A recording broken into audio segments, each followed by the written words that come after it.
head to the Eastern region. One person is dead, 2 others are in critical condition, and a police officer is still on admission at the St. Martin de Porres Hospital in Agormenya.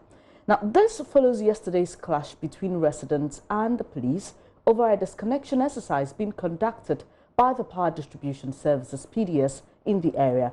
Dr. Stella reporters on the ground that injuries were as a result of gunshots. This is not the first time residents of the Lower Manyakrobo district have clashed with police over power supply. For time immemorial, the people have been fighting the then ECG over erratic power supply and some concerns about their billing. Yesterday's incident is the latest, but why are we here in the first place? The MP for the area, Ebenezer Telabi, is with me in studio to give us the answers we need. But before we give you a background to this development, let's go onto the phone and speak to Stephen Asari. He's a reporter with Sky FM in the area to bring us up to speed on those on admission. Good morning, Stephen. Thank you for joining us. How many people are currently in the hospital and how are they doing? All right. Yesterday, St. Martin's de Porres admitted about 8 casualties at the hospital and 1 dead body, 1 police officer and 6 other people. But unfortunately, they are able to discharge 4 of them, and 2 are in critical condition that will later be transferred to 37 Military Hospital as we speak. And what about the 14-year-old who died? Any details about who he is, how he found himself in that situation? Well, from my sources, I was told he is a son of one chief, Macheba. He is a son of one chief, Mr. Ba, who is the former chief of Komuno, where the incident happened last Monday. So I went there this morning to try to speak with the family, and they said they are traumatized now, so they will not speak to me. So as we speak, the family said they are traumatized now. I do cause they invite the media, and then they speak to the media. But are you able to... The next line of action. Okay, but are you able to gather from the police what exactly led to his death? The police said they will not speak to the media now. All right, but what's the situation in the area? We understand that there was some power outages. Has the power been restored? How is the area today? There's a heavy security on the ground, and people are going about their normal business. But I can tell you their tensions are very high in the community. Some schools have been shut down due to the incident that took place yesterday. So as we speak, Teresa's Memorial Early Year Center that contains schools of children of about 3 months to 7 months have been shut down due to the incident that happened yesterday.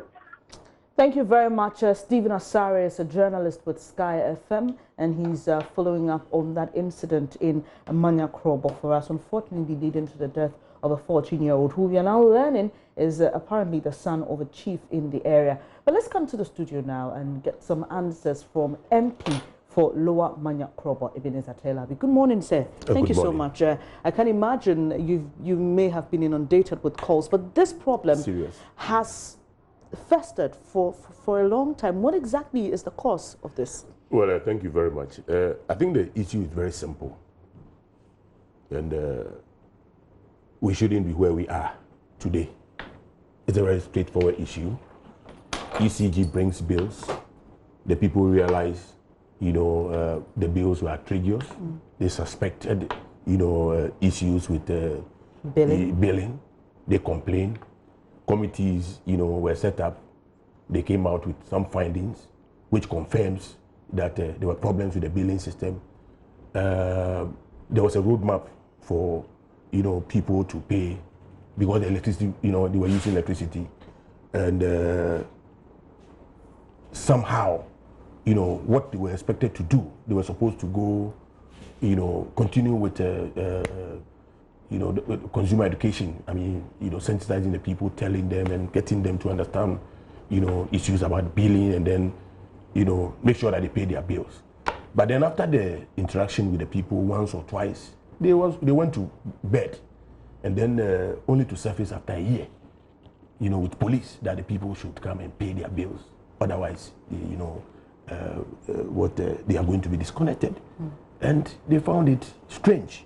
And therefore, the reactions, you understand? But what happened yesterday, was not a direct issue of disconnection that led to the incidents yesterday. Oh, really? What led to it then? It was, a visit, by one of the sub-chiefs whose son was killed to the municipal assembly.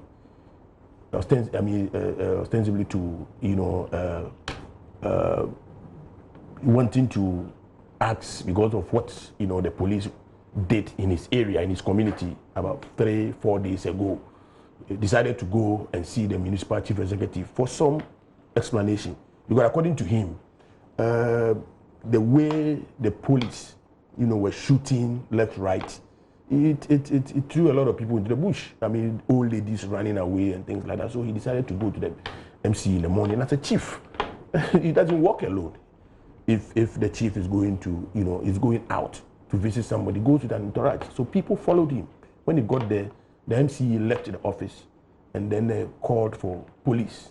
And there was the information that he was slapped. The chief was slapped. And definitely if a chief is moving with his people and you slap a chief, you don't expect that the people will also.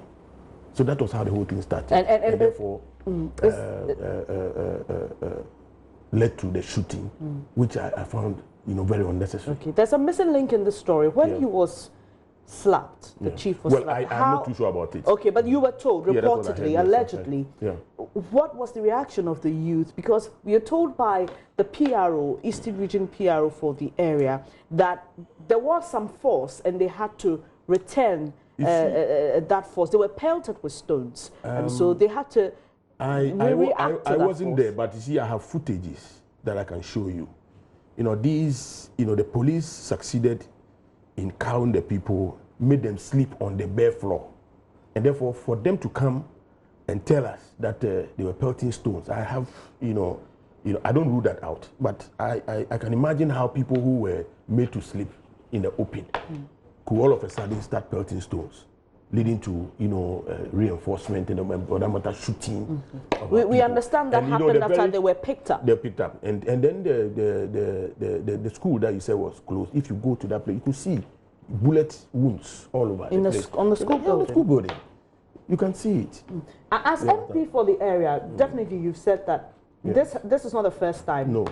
Earlier this week, there was that incident that you say prompted the chief to go to the MC for the area yesterday. Yeah, that's right. What did you do when you heard of the first incident? Well, what I did was to complain to the PURC because, it has been, forth and back because the discussion has always been between the supplier and then the customers. So I thought of, getting a third person, the regulator, to come in, because it looks like,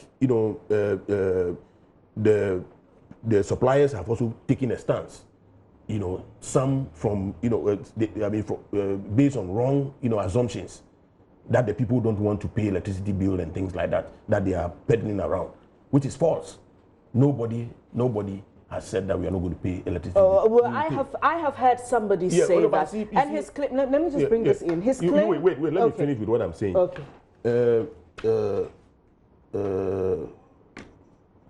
You said nobody has said they will not pay electricity. Yes, we will not pay electricity bill.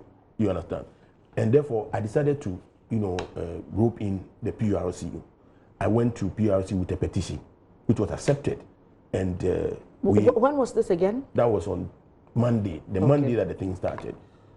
I went to PURC. In fact, they were even monitoring what was going on. So one of them even called me even before I got there.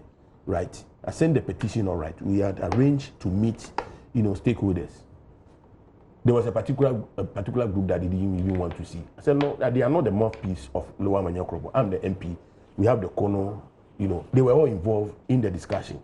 But then what I realized was that because there was that animosity, people did not want to believe each other. They are taking an entrenched position. I said, let's bring in a third party, the regulator, which was a mistake to start, for not bringing them in, in the initial stages. You understand? So they are in now. They have accepted to mediate. They have arranged for a meeting between us and, PDS. That is tomorrow. So yesterday and today, PDS was not supposed to go to Lower Manya to do any disconnection or collection of, bills. But then, when the issue started, people, even those who said they will not pay, as you indicated, paying their bills. Yesterday, when the incident happened at the assembly, people were in the queue. going to pay their bills. The people we've heard who say they will not pay the bills give a particular reason. They claim there was an MOU signed by their grandfathers. What is your name? And no, let me finish. I need to put it to you and get to your side of the story. They claim that there was an MOU signed by their grandfathers and the Ghana's first president, Dr. Kwame Nkrumah, when the dam was being built, and they claim that the agreement was not to let them pay bills because they had given off land for the construction of the dam, and so they hold on to that as their right. Well, that has not come to me. And you haven't heard it growing up in the community? You know, the problem we have now has to do with billing systems and the fact that the people suspect that the bills, you know, that were brought, and then they have evidence. There's a classical case where an engineer that still works with VRA, right, was given a bill of 45,000, went to the then ECG PDS, right, now PDS, and then they revised the bill to 5,000 for a month. He went back and told them that, no, how can I, you know, consume, you know, 5,000 worth of electricity in 1 month? They asked him to go, you know, they took the bill for him. They were going to work on it 3 years now. It's still the same. So the issues are real. I mean, those tangential issues about people saying that, look, let me tell you something. The Lower Manya is one of the areas that had electricity in the early stages when we had, you know, when the dam was constructed. We started enjoying electricity, what I came to meet as a small boy, 1969, right? We're paying electricity bills till 2017 when this issue of our billing and so you're disputing that claim. The issue about whatever, it's somebody finding, you know, an excuse for work not properly done. I'll come back to you. My colleague Kofi Siao, he's our Eastern Region correspondent. He's currently in the Lower Manya Krobo area, and he has a different account of what led to yesterday's clashes. Kofi Siao, what story have you been told by the people? Well, I have spoken to a few of the residents here, and they are telling me that yesterday the workers of the PDS came to disconnect the main transformer at a community at Yowe, if I'm getting the name right. And they resisted it by blocking the road and preventing them from doing their work. So the police also had to intervene. So they eventually succeeded in getting them out of the national grid. And so the people were dissatisfied with what they did, and they decided to march to the district assembly, that is the municipal assembly, to meet with the MCE on how to resolve the issue. And when they got there, the police were also there to protect the place. That is what they told me. And they also insisted in meeting the MCE, and that escalated into that violence that happened yesterday. But and so, hello. Yeah, I'm listening to you, Kofi. So, and that led to the demise of the 14-year-old boy. Were you told by the people if they were led by a chief? Well, they didn't tell me that. That is another information you are giving to me now. So I will be finding out from them whether they were led by a chief. All right, and you hang on there. We'll come back to you shortly for some more clarifications if we need any. But we've heard him there.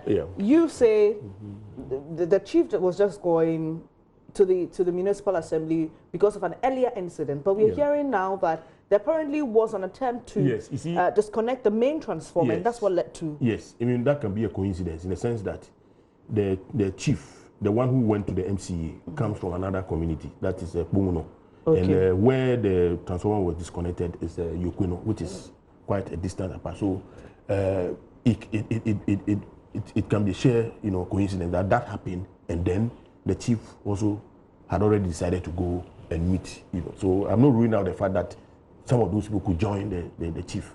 But, you know, the crux of the matter is that the chief went to the MCE, right, to, you know, find out about what was going on. Because according to the chief, when I spoke to him, he told me for some time now when, you know, when these things started, he hadn't heard anything from the MC. So he was expecting that at least as the custodian, as the representative of the president in the constituency or in the district, at least when said things, and the head of the music, I mean, when things are going on, like, at least you should come out and say something. But he's been quiet. You understand? Been quiet, not saying it, not telling the people anything. At least maybe his intervention wouldn't have led to he coming in. By dint of the fact that he is, the chairman of RESEC, could have at least mitigated some of these excesses that we experienced. We understand there's a regional security meeting happening now, but you, in your earlier submission, you don't seem to agree with the force that the police used. Well, seriously, because I thought that was not necessary. Because you see, you earlier on said that there was some, row with the police earlier on. We are told. Yes. So when I also went to PDS and I told them that, given the situation, the situation, so it's a little,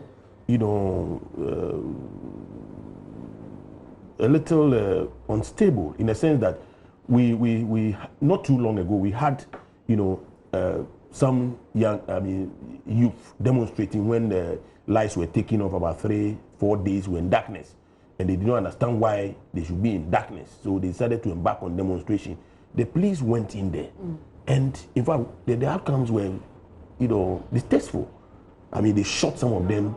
I mean, some had broken legs and whatever. And these people are still nursing those wounds. You understand? So if PDS decides to come in and disconnect, and then you come with, the police again, it raises a lot of, suspicion. Even if you are coming to me, right? I don't owe. But then I have just had a brawl with the police. You are coming with the police wielding guns and things. It raises a lot of concern. So my plea was that they should take the police out. Let's adapt other means of getting the people to pay their bills. And my emphasis again, the people of Lower Manya are not saying they won't pay electricity bill. We are saying that we'll pay realistic electricity bills because we think that the bills that were given to us, right, were faulty. I mean, they were not right. They were not correct. During the time ECG was managing the distribution of power, that's right. Did they admit that they had I am telling overbuilt? you that there are instances. There's a classical example. Now, the bill is even with Adom. You can go for it. An engineer. I'm not an engineer. Okay. Who works with VRA. Okay. And lives in Odumasi, had a bill of 45,000 Ghana cedis. At the time, did they explain to you what was leading to that? Well, they said they were what the astronomical there was some they were changing their apps or whatever things. They were moving, transitioning from one software to another, and therefore when they type 5 it becomes 5,000. When they do this, that. But see, the other issue too is that 2014, 15, 16, there was this rural electrification project, SHEP, that was extended to the area, and some meters got into the hands of the contractors. They got installed. ECG could not capture them early. They came back after 6 months, some 2 years before they were captured. So when the bills were brought, the bills were huge, and that was when the people started protesting. As a member of parliament, I remember inviting the then Minister of Energy to parliament to find out what was going on. And he told me that it took them some time to capture those meters into their system when people had consumed, and therefore, that led to those huge bills. So what it means is that it is not the fault of the consumer, but the system failure. But did the consumer visit the ECG office in the region to report that I've been consuming electricity for about 3 or 4 months, and you haven't come to capture the data? You don't go and install a meter and then you go to sleep, right? You are selling. Would you issue an invoice to somebody who is doing? I mean, if I come here for an advert, you issue an invoice, you do the advert, and then you go and sleep. How are we going to pay you? If you're interested in getting your business grow, you would follow up. right? So, yes, we're all at fault. Let's accept that. So what it means is that now let's sit down. Let's find a way. You understand? So that meeting between the PURC, PDS, and yourself is happening tomorrow. Tomorrow, yes. Okay. Yes. I hope that it will come because PURC indicated that the meeting is still coming. Okay, we'll be keeping our eyes on that. We'll hopefully get some updates on you when that happens. Meanwhile, there's heavy security presence in the lower Manyakrobo area where Emmanuel Telabi is MP for the area. Please. Ebenezer, sorry, forgive me. Ebenezer Telabi is MP for the area. We've been discussing the history of all of this, and he's been giving us some insights as to what led to yesterday's clash, unfortunately claiming the life of a 14-year-old.